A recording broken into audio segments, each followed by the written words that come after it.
Então vamos fazer a nossa prece para a gente começar a nossa aula. Senhor, aqui estamos reunidos em Teu nome, em nome de Jesus.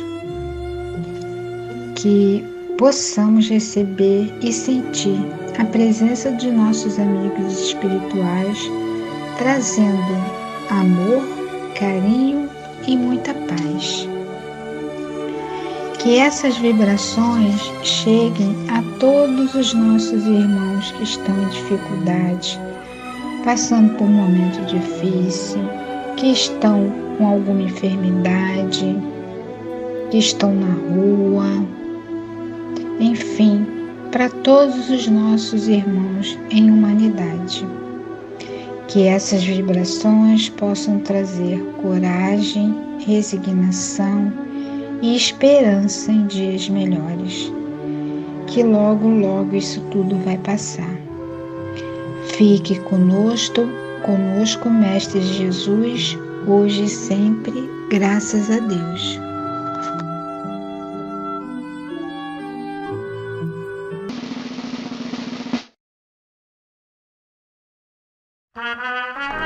Ei, moço, para o elevador!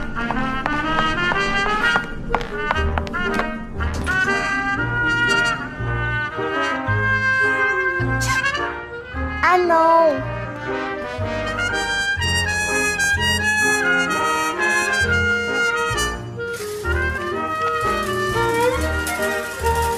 Pare isso!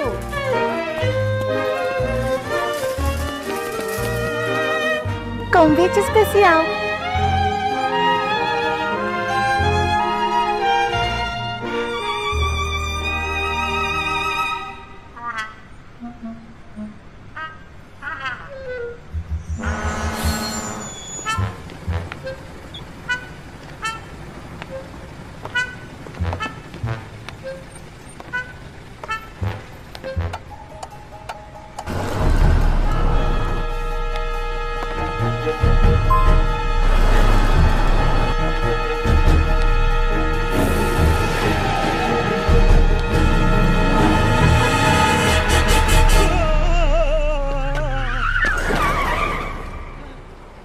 Esses jovens...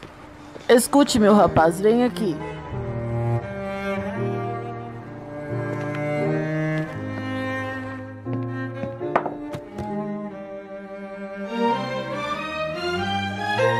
Espere!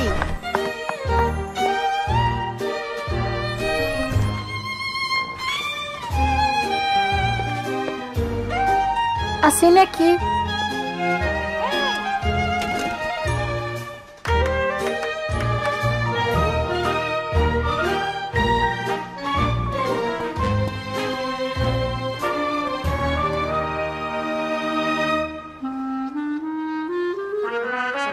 Entendi.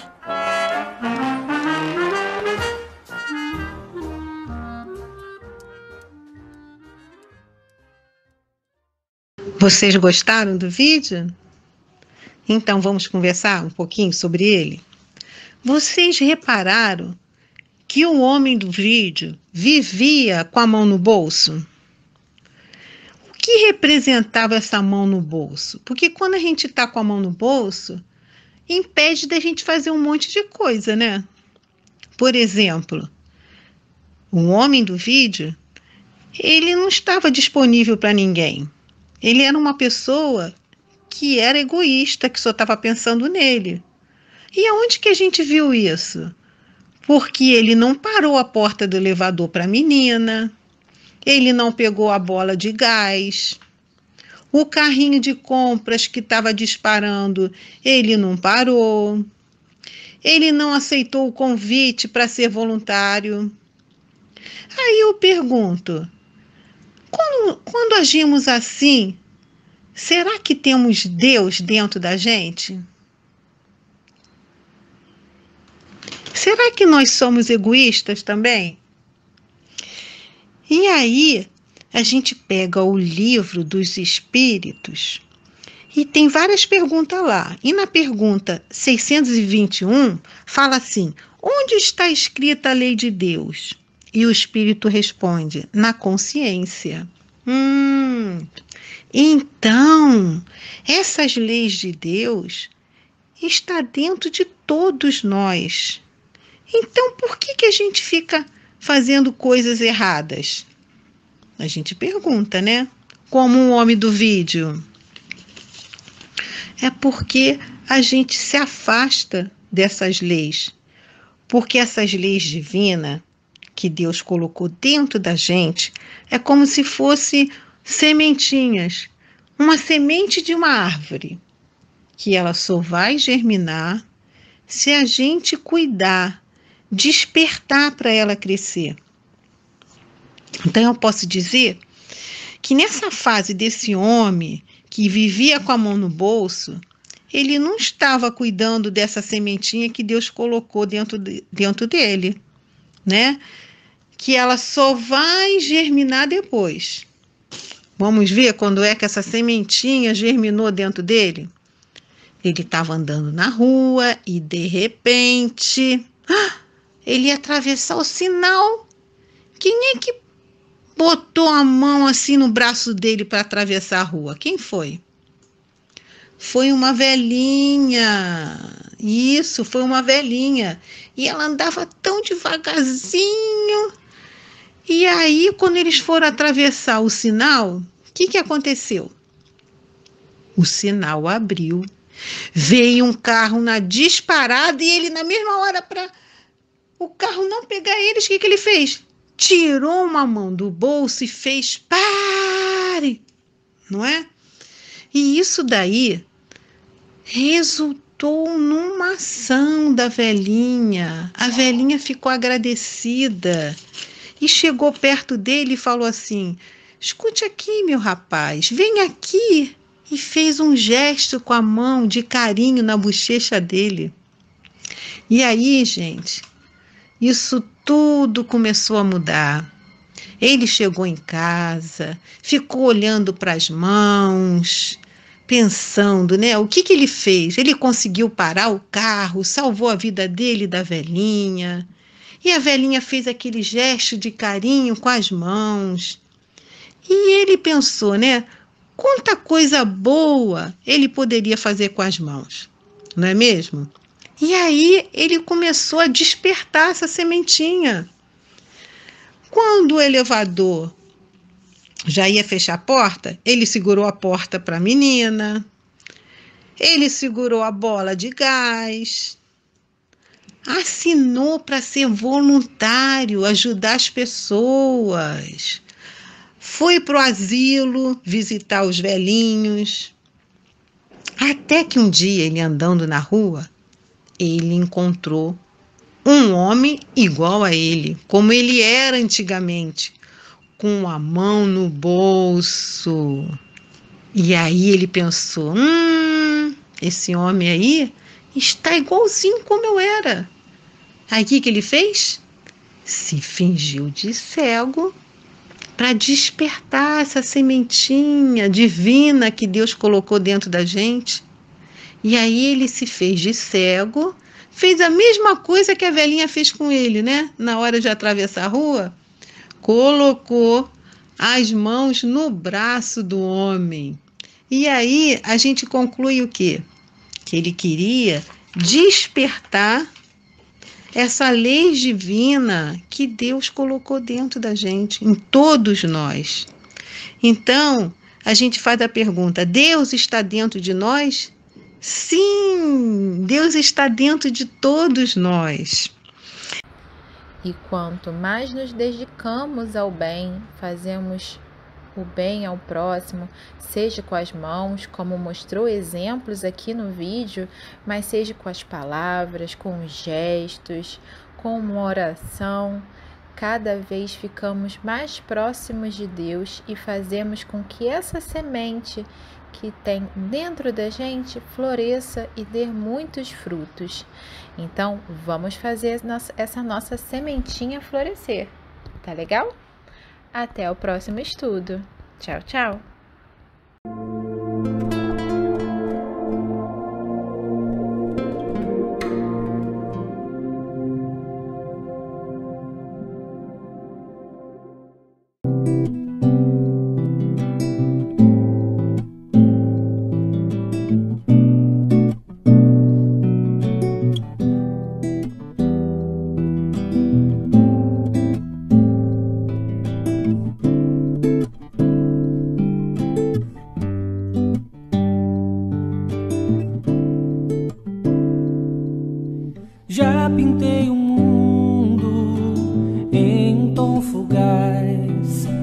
Enfeitei com flores artificiais, muito me feri, até a razão emergir.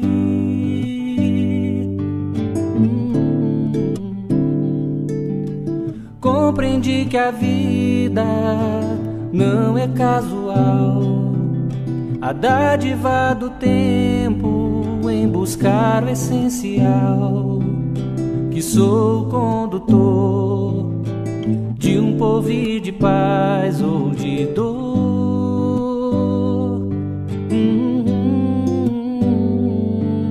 Já pude perceber o âmago das pedras, a seiva da raiz, o instinto das feras do elemental, ao limiar do eu imortal.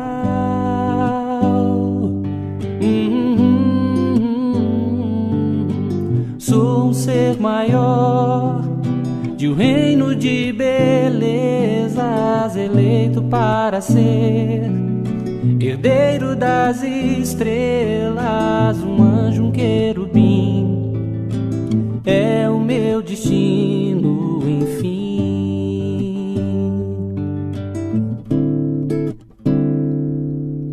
Sei que os elementos que encerram essa visão apenas rudimentos na minha condição, mas eu aprendi, passo a passo devo seguir.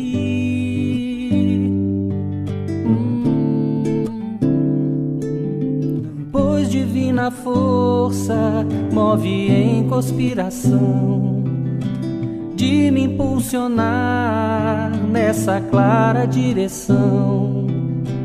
Quando descobri, melhor do que querer é servir.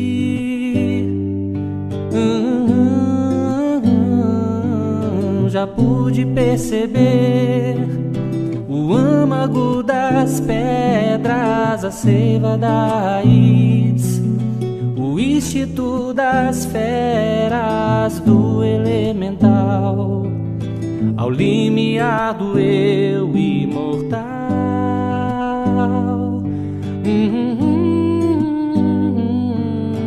Sou um ser maior de um reino de belezas, eleito para ser herdeiro das estrelas, um anjo, um querubim, é o meu destino, enfim.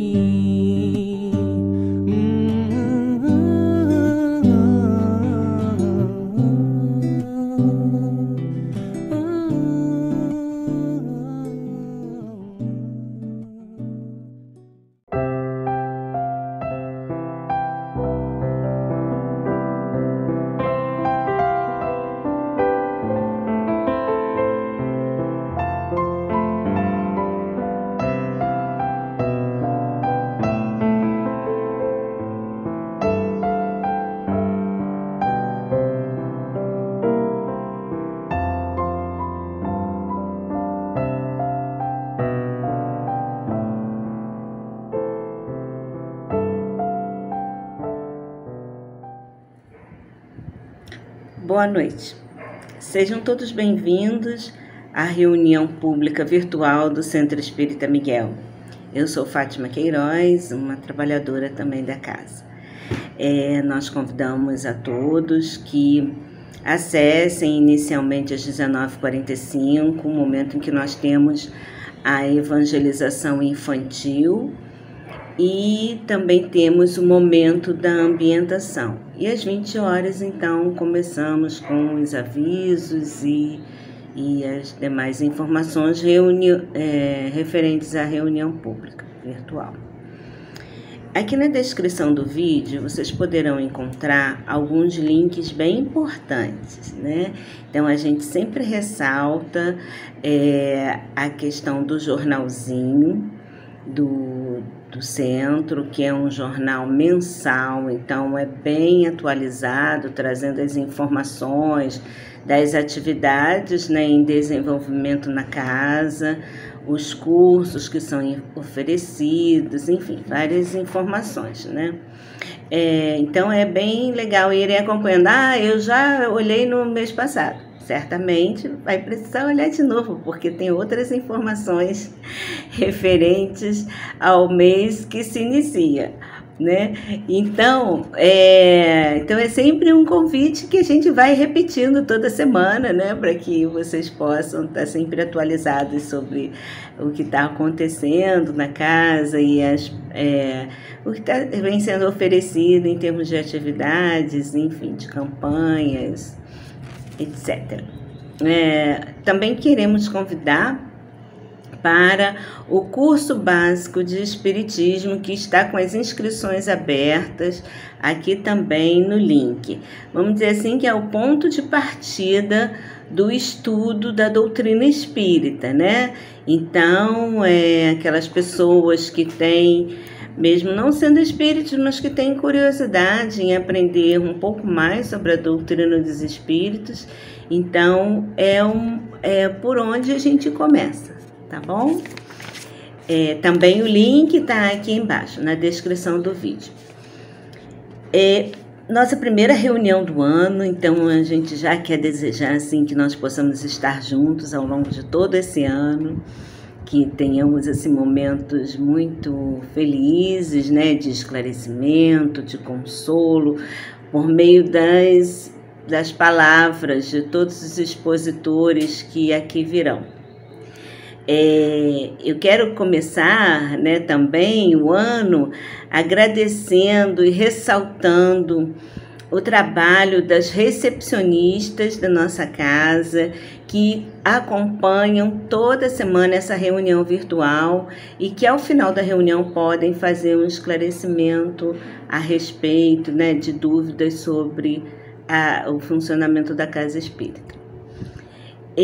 Hoje nós vamos ter a Silvia Ramos, que é uma querida companheira trabalhadora da casa, e ela vai falar para a gente sobre o duelo. Então, com certeza, teremos muitos esclarecimentos, muitas reflexões, partilhando aí, né, da escuta desse trabalho que a Silvia preparou para nós. Uma boa noite a todos, fiquemos todos em paz, com essas vibrações amorosas da Casa de Miguel. Boa noite.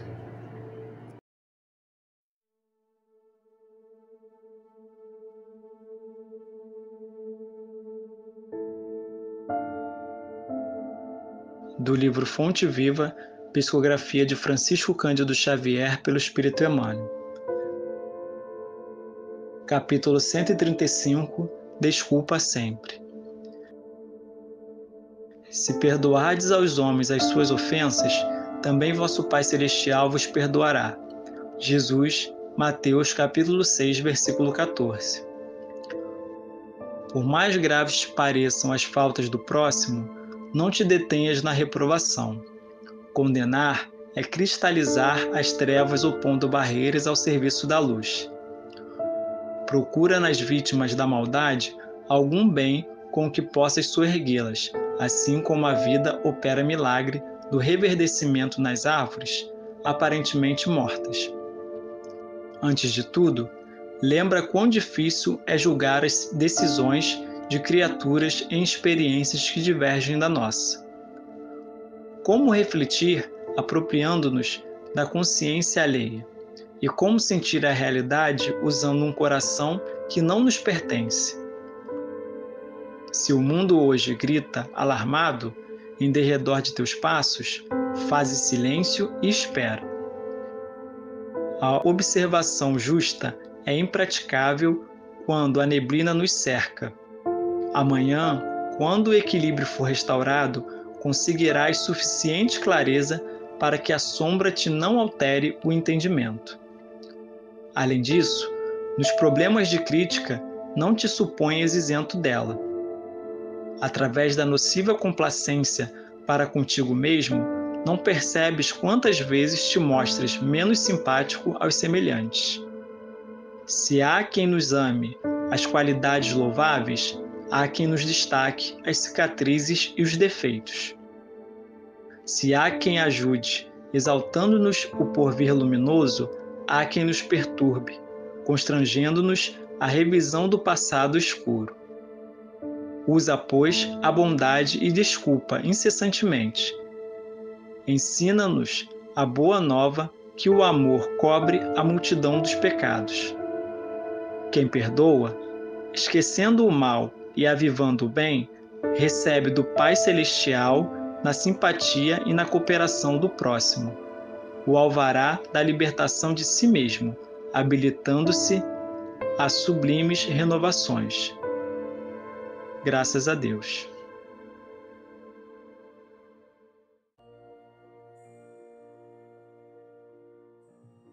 Mestre Jesus, queridos amigos espirituais, elevamos nosso pensamento a Ti para rogar a Tua assistência para todos nós que estamos aqui buscando o esclarecimento, o consolo, a orientação por meio da doutrina espírita e dos ensinamentos de Jesus.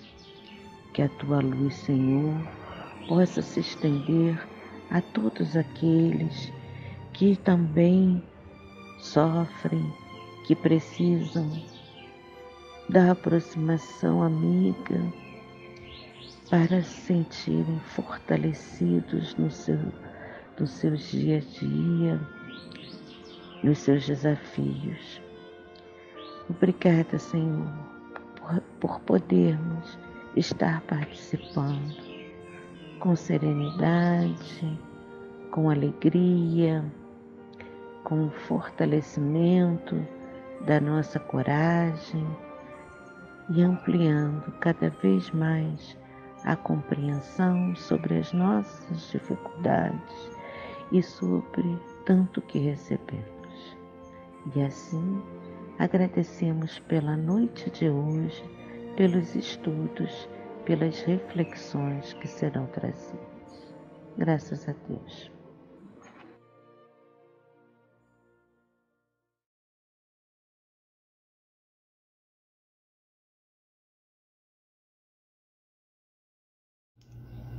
Boa noite, meus irmãos. Que a paz de Deus esteja com todos nós. Meu nome é Silvia Ramos e eu, como uma colaboradora do nosso Centro Espírita Miguel, fui incumbida de conversar um pouquinho com vocês sobre um tema do Evangelho segundo o Espiritismo. E eu queria começar esse tema lendo uma frase. Expor seus dias para se vingar de uma injúria é recuar diante das provas da vida. É sempre o crime aos olhos de Deus. E se não estivesses iludidos, como estáis por vossos preconceitos, isso seria uma ridícula e suprema loucura aos olhos dos homens. Nosso tema de hoje é o duelo. E muitas vezes, quando esse tema aparece como fonte de estudo, porque ele está presente não só no Evangelho segundo o Espiritismo, lá no capítulo 12, né, amai os vossos inimigos, como também nas instruções dos Espíritos, no item 3. O duelo aparece nesses dois livros tão importantes da nossa codificação.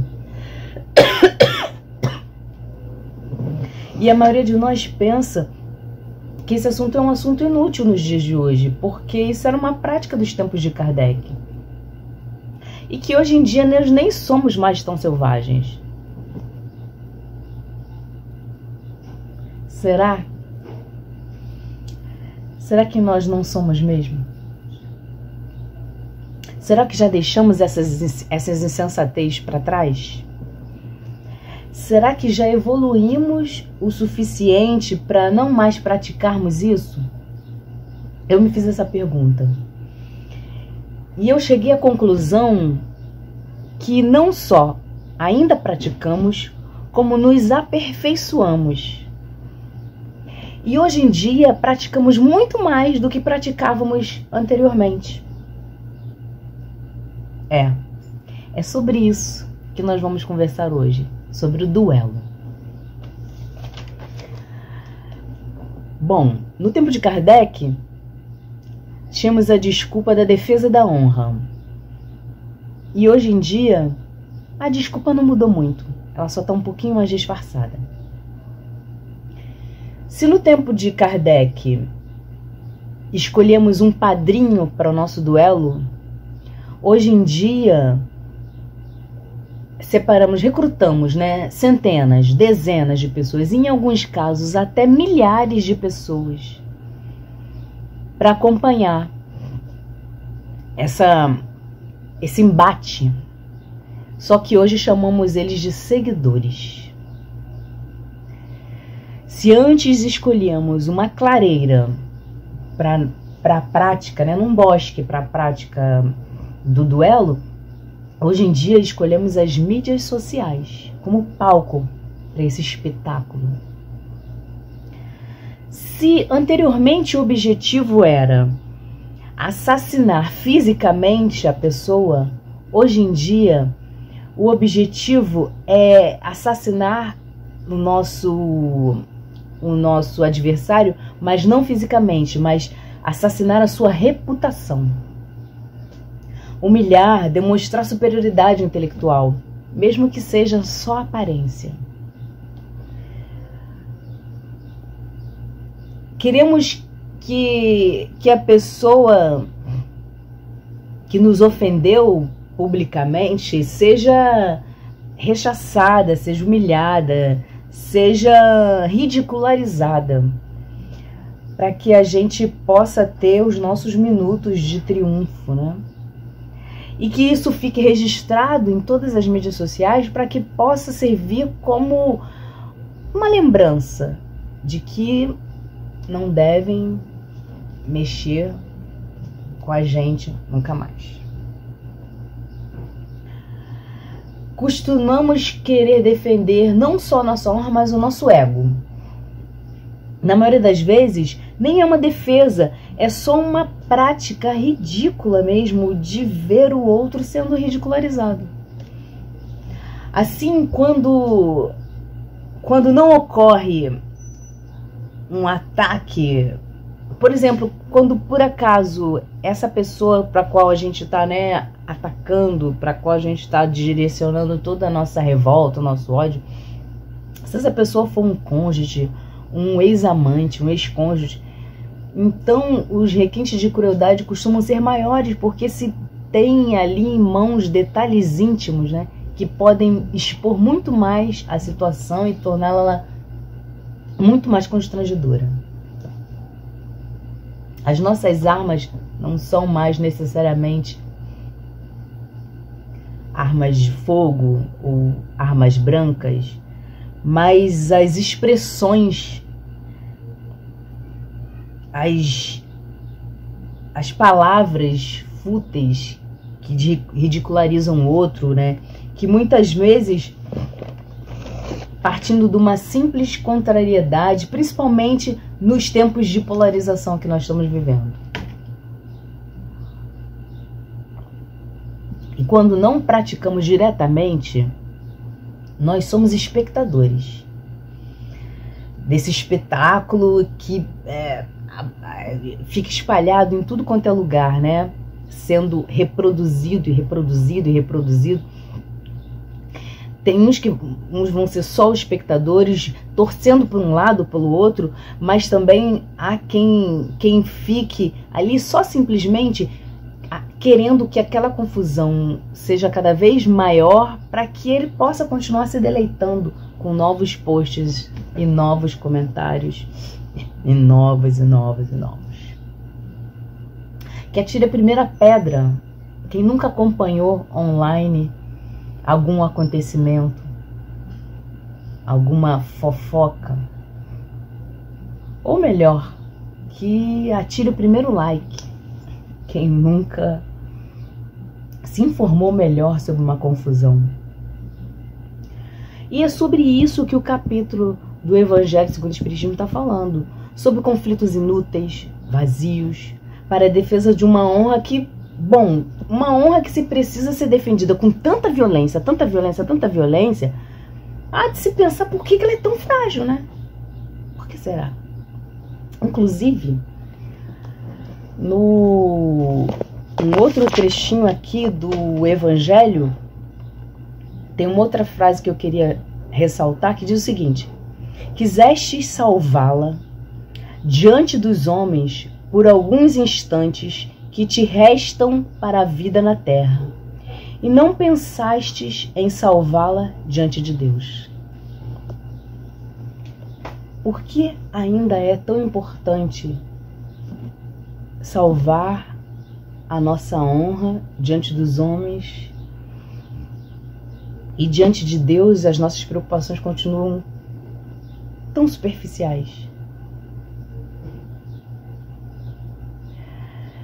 Bom, então a gente chegamos à conclusão de que o duelo não acabou. Como inclusive se aperfeiçoou, né? Como dissemos anteriormente, porque nós fomos capazes de evoluir na arte de causar dor.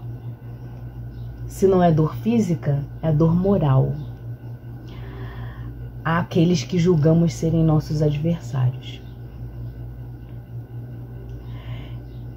E deixamos o duelo verdadeiramente importante, do qual deveríamos nos debruçar sobre, né?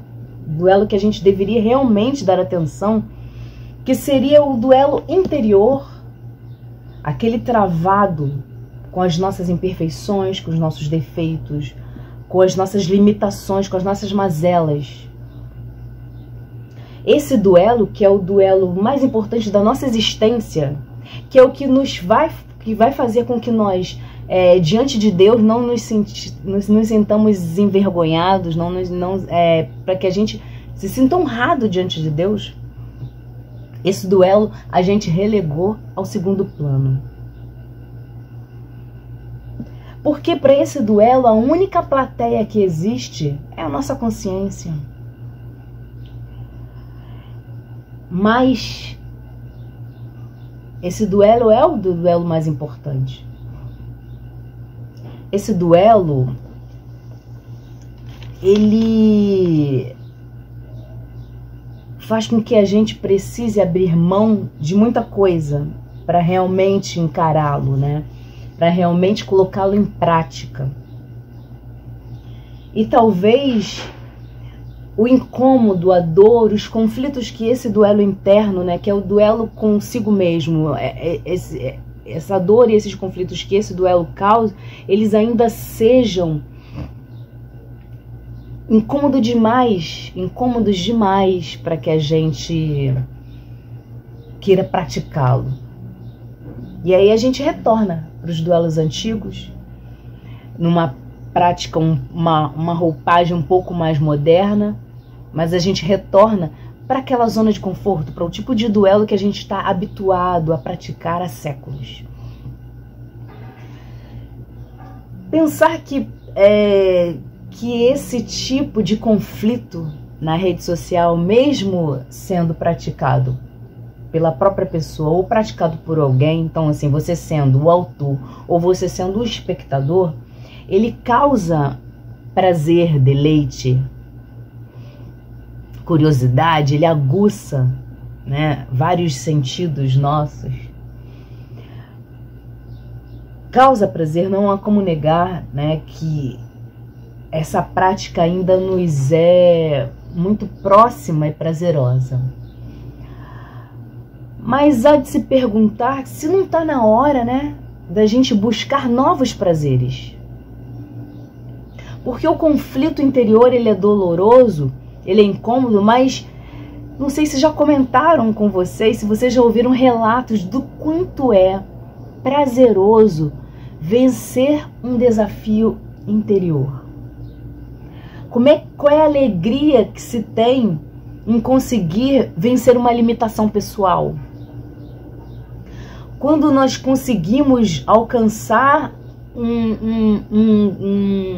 uma meta almejada, um trabalho bem executado, quando a gente às custas de muita disciplina, dedicação e repetição, consegue vencer uma inclinação que nos atrapalhava o processo evolutivo há séculos. Muitas pessoas relatam esse prazer que nem todos nós fomos apresentados a ele. Mas eu acho importante a gente parar para refletir se não está na hora, né, de vivenciar prazeres novos, de abrir novas portas para o que a gente considera ser prazer, para o que a gente considera ser deleite, para o que a gente considera ser útil para as nossas existências. Porque eu me lembro bem do sentimento de quando a gente está numa discussão, quando é criança, né, e está lá num pátio de escola e que tá ali um debate, uma discussão entre duas pessoas e alguém fala alguma coisa e todos os espectadores julgam que aquilo ali, caramba, como falou, caramba, e aí tem aquele, caramba, arrasou, não sei o que. Como isso deixa a gente, né, engrandecido, falar, poxa, eu sou demais. Pra humilhar e pra ridicularizar, eu sou demais. E pra engrandecer, e pra fortalecer, e para auxiliar, e para recrutar novos discípulos para a seara de Jesus. A gente é bom nisso? A gente já consegue vivenciar o prazer de tocar a vida de alguém de forma transformadora, a ponto de sentir um quentinho no coração e falar, caramba, essa mudança teve a minha colaboração. Essa transformação, eu estive por perto, eu observei, eu auxiliei, eu impulsionei. E aí ver uma vida transformada, não pelas suas mãos, porque ninguém transforma a vida de ninguém, mas pelas suas vibrações, pelas vibrações que você emanou e envolveu aquela pessoa, fortalecendo ela naquela caminhada. Pois é, essa sensação de prazer que ainda a gente visita pouco, cada vez mais que a gente, quanto mais a gente fizer o bem, quanto mais a gente espalhar a palavra de Jesus, quanto mais a gente conseguir deixar de julgar o outro, deixar de tripudiar em cima do sofrimento alheio, mais a gente vai começar a sentir e se envolver dessas vibrações e dessas sensações. E é um trabalho íntimo que tem que acontecer para que a gente comece realmente a deslumbrar isso. Eu chego a pensar numa comparação de quando a gente tem um paladar, um pouco mais infantil, e que você adora um doce, adora ali uma sobremesa, uma coisa extremamente açucarada, com muito leite condensado, e ai que delícia, isso é maravilhoso. E você recebe um diagnóstico que te impede de continuar comendo doces, como por exemplo, você ter uma resistência à insulina, você ser diabético. E aí você é necessário descobrir novos prazeres. E aí você passa a buscar na internet, nos livros de receita, nas conversas com outras pessoas, como é que faz um bolo diferente que não leve tanto açúcar, como é que faz um doce, como é que faz uma sobremesa um pouco mais saudável. E aí essa sua busca diária, se você realmente se empenha e começa a modificar o tipo de alimentação que você tem, você começa a deixar de consumir tanto açúcar, você muda o seu paladar, as suas papilas gustativas, elas deixam de ser hipersensíveis para umas coisas e passam a ser um pouco mais sensíveis para outra, dando para você perceber o açúcar real, né, que é aquele a sucralose, que é o açúcar presente nas frutas, por exemplo, de uma forma completamente diferente do que você percebia antes. Quando a gente tem um paladar muito associado aos doces processados, uma fruta doce pra gente não é tão doce assim. É docinha, é bom, mas não é. E aí, se você interrompe esse consumo e você muda, né, todos os seus recursos físicos para poder conseguir experimentar coisas novas, com o tempo, o seu paladar vai se adaptando e você passa a ter uma sensibilidade maior para perceber o doce de uma fruta, de um pedaço de mamão docinho. É maravilhoso. Mas, se você for comparar o doce do mamão e o doce do leite condensado, o mamão nunca vai ganhar. O prazer do leite condensado, que é um prazer que não é ruim, é bom, mas é um prazer que em excesso ou em dadas circunstâncias pode ser maléfico, né? Pode ser ruim para sua saúde. É diferente do prazer de você comer uma fruta que está doce, uma fruta que não tem agrotóxicos, né? Que é uma fruta feita ali de uma forma mais artesanal. Feita de uma forma artesanal é loucura, né? Cultivada de uma forma mais artesanal. Então é nesse, mais ou menos nesse tipo de comparação que a gente consegue entender que o prazer do escárnio, de ridicularizar, de perseguir, de menosprezar alguém, esse prazer que a gente sente, alimenta e acha que ele é muito bom, nem se compara ao prazer que é um prazer benéfico, que é um prazer que constrói, que evolui, que solidifica moralmente alguém, né? Que auxilia no processo de enriquecimento daquele espírito. O bem é um prazer inenarrável, ele é muito maior. E quanto mais a gente pratica, quanto mais a gente se especializa, né, em praticar o bem sem ostentar, sem de alguma forma levar a pessoa que está sendo auxiliada a se sentir de alguma forma exposta.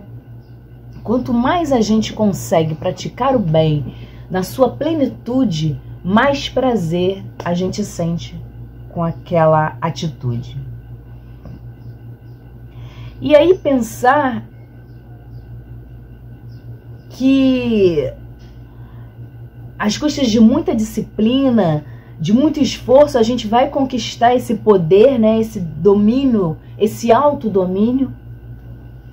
Pensar também que todas as imperfeições, elas estão fadadas a um fim, elas vão acabar, porque só o bem é suficientemente forte para existir eternamente. O mal não é algo que pode existir eternamente, ele vai se extinguir em algum momento. Pensar que nenhuma imperfeição é forte o suficiente para durar uma eternidade nos faz perceber que se a gente vai precisar abrir mão desse prazer pequeno e um tanto mórbido de alguma forma atingir o outro com a nossa crueldade, com o nosso adoecimento moral, há de se fazer isso quanto antes e buscar novas formas de prazer que não intoxicam a nossa alma, não intoxicam o nosso corpo. Então, quando a gente lê novamente esse capítulo do Evangelho segundo o Espiritismo, a gente pensar que talvez seja um tema atual e que a gente precisa retornar a ele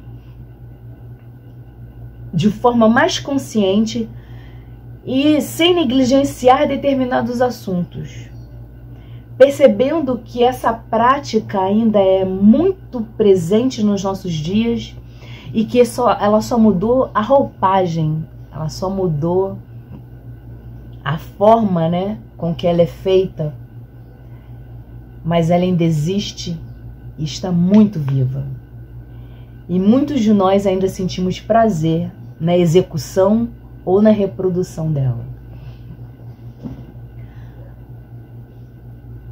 Quando a gente pensa em duelo, em confrontos, me veio à memória uma história que não é uma história nova, né? É uma história velha, eu sempre contando histórias velhas, mas como uma boa seguidora de Jesus, acredito que as melhores histórias nunca envelhecem. É por isso que a gente retorna aí a todos o caminhar, né, a todas as atitudes de Jesus há mais de 2000 anos, repensando elas e ressignificando a cada vez mais. Então quero voltar uma história antiga que me lembra muito essa questão da rivalidade, do duelo e do confronto, mas que ela tem um caráter de ressignificação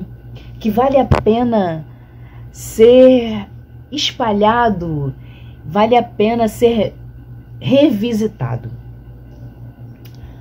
Bom, a história que eu queria contar, que eu quero relembrar, é a história dos tenores, né, dos três tenores.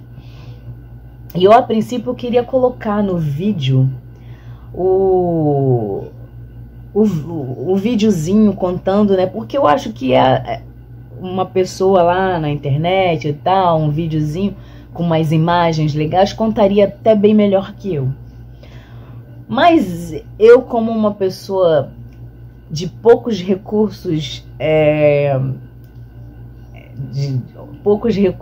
de informática e tal, achei mais fácil tentar aqui relembrar e contar alguns detalhes dessa história. É a história do Plácido Domingues e do Carreiras. Eles dois compunham um trio, né, que eram os três tenores. Eles eram, em alguma época, nomes muito badalados da música erudita, né, dessa música mais clássica.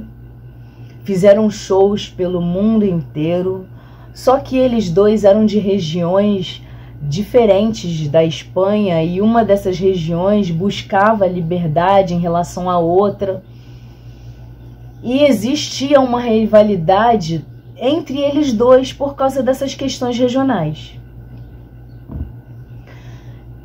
Essa rivalidade cresceu a ponto de um determinado momento, quando um era convidado para eles fizeram durante um tempo, né, uma turnê que eram os três juntos e fizeram muito sucesso, e o nome deles acabou sendo extremamente conhecido. Mas quando esse sucesso ficou consolidado e eles puderam escolher, né, os lugares onde queriam tocar e cantar, melhor dizendo, eles começaram a fazer exigências de que quando um estivesse, o outro não deveria estar, porque eles não queriam se encontrar. E os anos se passaram, e essa rivalidade, esse duelo, muitas vezes, que acontecia entre eles dois, era algo que todo mundo já sabia. Até que, um dia, um deles teve o diagnóstico de leucemia. E ele começou a fazer todo o tratamento e usar todos os seus recursos financeiros para conseguir vencer essa doença, que é uma doença muito difícil e dolorosa, e muitas vezes incapacita muito a pessoa, e ele, extremamente incapacitado, não conseguia mais fazer os shows, né? Não conseguia mais arrecadar dinheiro para conseguir custear o seu tratamento, e ele estava já numa situação muito difícil. E o seu rival, resolveu criar um instituto com as pesquisas mais modernas a respeito da doença. Essa doença que era a leucemia. Então, o Plácido Domingues criou um instituto para tratar a leucemia com as pesquisas mais modernas e foi não só o criador, mas o impulsionador dessas pesquisas, né, ajudando financeiramente para que ela tivesse um alcance muito maior. E ficou anônimo durante o tempo todo, porque ele queria que essas pesquisas, esse auxílio e esse tratamento mais moderno chegasse ao encontro desse rival, mas que o rival não soubesse que ele tinha um real envolvimento com aquilo, para que ele não se sentisse constrangido. E com as buscas por novos tratamentos, por coisas mais revolucionárias que pudessem de alguma forma auxiliar ele naquela busca pela cura, ele encontrou esse instituto, que era novo, que era moderno e que estava sendo divulgado. Então Domingues encontrou esse instituto e começou a fazer seu tratamento de ponta, né, e conseguiu se curar dessa doença. E quando ele estava curado, ele resolveu ser um dos associados, um dos patrocinadores desse instituto, porque era algo, né, tão bom, que fez tão bem para ele, que era importante que continuasse forte para auxiliar muitas outras pessoas. Então ele resolveu ser um dos associados. E nas assinaturas dos papéis ele descobriu o nome do Domingues, do Plácido, perdão, o nome o nome do outro, do rival, lá entre os associados e entre os fundadores daquela instituição. E mais do que descobrir que ele era um dos fundadores, vasculhando mais, conversando com os outros sócios, ele descobriu que o seu rival fez questão de se manter anônimo, para que ele, quando tivesse contato com essa instituição, não se sentisse de alguma forma assim, né, impelido a não aceitar, porque achando que o outro pudesse de alguma forma querer humilhar ele e tal. Então foi assim que essa história se deu. Quando ele fez essa descoberta, que o seu rival tinha sido extremamente importante na sua cura, ele aceitou um show em que os dois estariam juntos. E no momento do show, ele se ajoelhou na frente do seu rival e agradeceu pelo instituto e tal, e dizendo, né, que descobriu que ele tinha sido um dos grandes impulsionadores das pesquisas que acabaram salvando a sua vida e também, consequentemente, a vida de milhares de pessoas. E eles se abraçaram e a partir dali uma amizade se construiu. Eu tô tentando contar, né, gente, porque dá pra perceber que essa história não é algo que eu saiba contar com riqueza de detalhes. Mas o mais importante disso tudo não são os detalhes da história, mas a virada da história. O duelo, a rivalidade que se ressignifica através do bem e através do amor. Inclusive,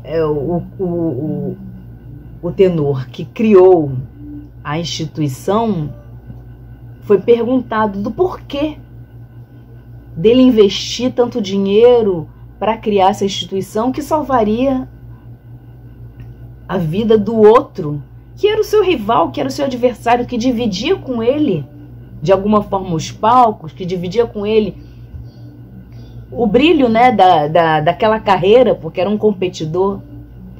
E ele afirmou que o mundo não poderia ficar sem a voz do outro. E é muito maior, muito mais forte, muito mais poderoso do que qualquer tipo de vingança sórdida. Essa frase de reconhecer a grandeza do outro, percebendo que ele é tão necessário no mundo quanto você mesmo, é algo que só pode vir de alguém que já conseguiu enxergar o quanto todos nós somos irmãos, o quanto todos nós somos fundamentais, o quanto todos nós somos partes de uma teia que se fortalece muito mais quando estamos juntos. Quando a gente entender que o meu sucesso enquanto espírito evoluído, de alguma forma, tem uma ligação real com alguém que caminha junto comigo, com alguém que eu partilho esse bem, com alguém que eu utilizo como inspiração, como alguém a quem eu inspiro. Quando a gente entender que como um feixe de vara, nós sozinhos temos uma força, mas que unidos temos uma força 1000 vezes maior, nós vamos realmente entender a grandiosidade do poder do amor. Nós vamos entender a capacidade transformadora do poder do amor.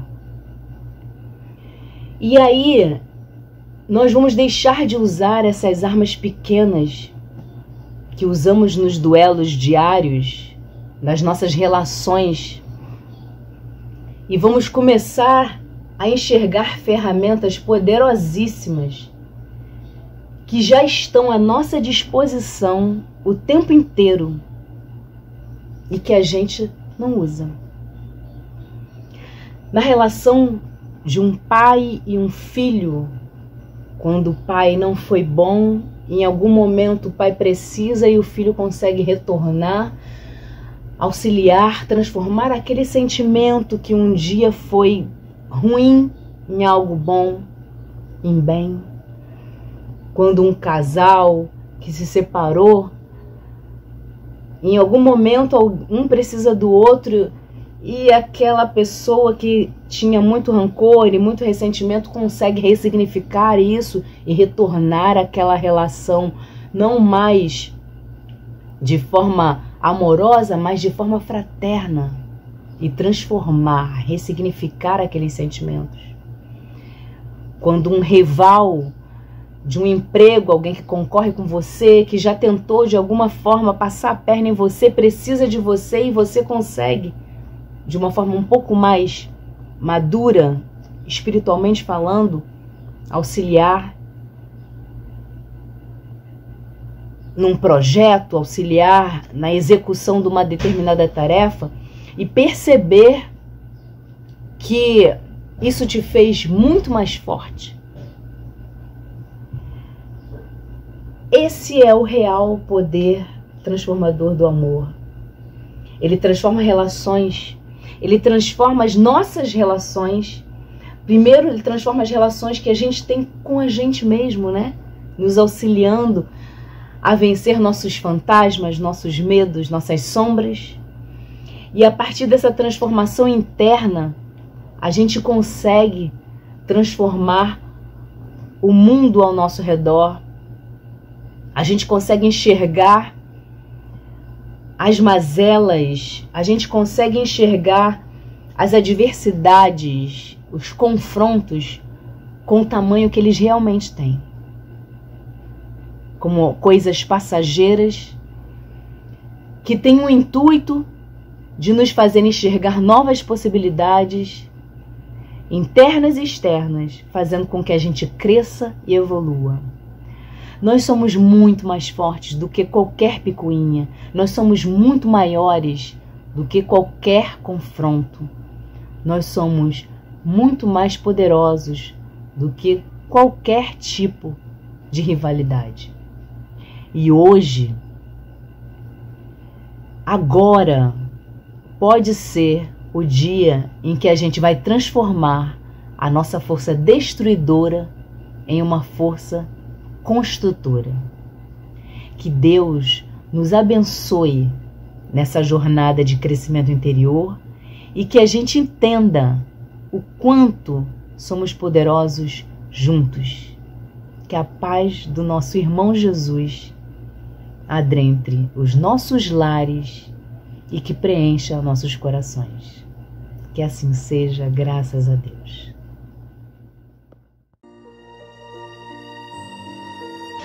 Querido irmão Jesus, é sempre importante, ao final de qualquer atividade, nos voltarmos para o alto e agradecer a tua companhia, agradecer os direcionamentos de Deus.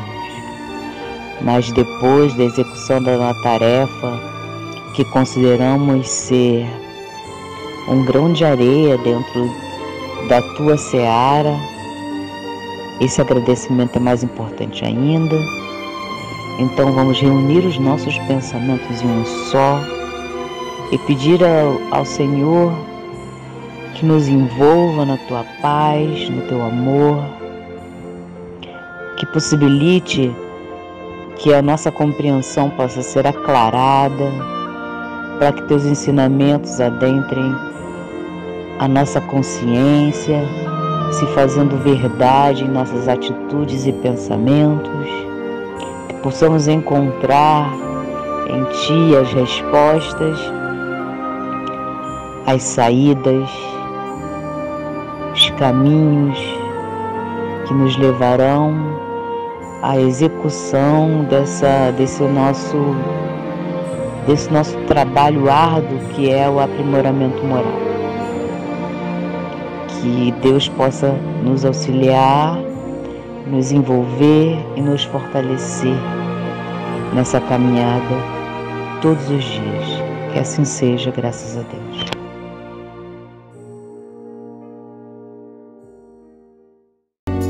Senhor, fazei-me um instrumento de vossa paz. Onde houver ódio, que eu leve o amor. Onde houver ofensa, que eu leve o perdão. Onde houver discórdia, que eu leve a união. Onde houver dúvida, que eu leve a fé. Onde houver erro, que eu leve a verdade. Onde houver desespero, que eu leve a esperança. Onde houver tristeza, que eu leve a alegria. Onde houver trevas, que eu leve a luz.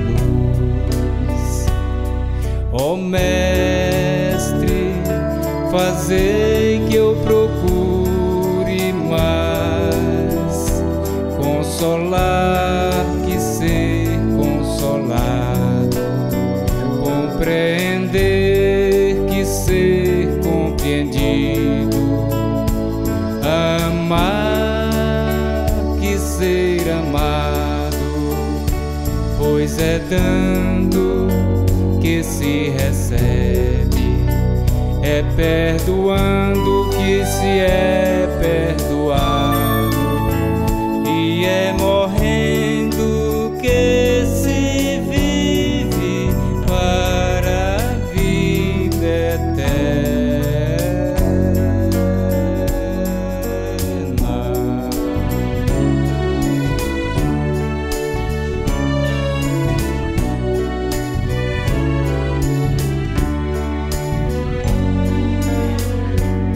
Senhor, fazei-me um instrumento de vossa paz. Onde houver ódio, que eu leve o amor. Onde houver ofensa, que eu leve o perdão. Onde houver discórdia, que eu leve a união. Onde houver dúvida, que eu leve a fé. Onde houver erro, que eu leve a verdade. Onde desespero, que eu leve a esperança. Onde houver tristeza, que eu leve alegria. Onde houver trevas, que eu leve a luz. Ó Mestre, fazei que eu procure mais consolar que ser consolado, compreender que ser compreendido, amar que ser amado, pois é dando que se recebe, é perdoando que se é perdoado.